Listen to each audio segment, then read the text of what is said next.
یا اللہ میری ماں کو مسلمان بنا دے۔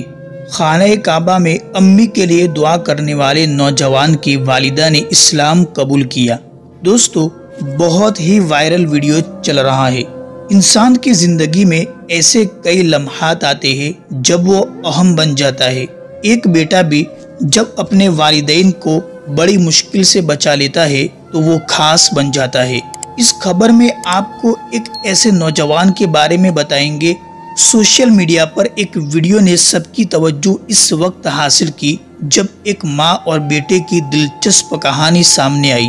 دراصل فلپین سے تعلق رکھنے والا نوجوان صرف ایک ہی دعا کرتا تھا کہ میری والدہ اسلام قبول کر لے، کیونکہ بیٹا پہلے ہی اسلام قبول کر چکا تھا۔ اس بار نوجوان نے فیصلہ کیا کہ اللہ کے گھر پہنچ کر امی کے لیے دعا کرنی چاہیے۔ عین فیصلے کے مطابق نوجوان نے دعا کی اور والدہ کو کال کی اور معلوم ہوا کہ والدہ بھی اسلام میں دلچسپی رکھ رہی ہے۔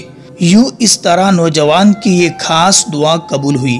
پھر بھی نوجوان نے اس حوالے سے اپنے مذہبی رہنما سے رابطہ کیا اور والدہ سے شہادت کے حوالے سے بھی کال کیا، اور کال پر ہی ماں نے اسلام قبول کیا۔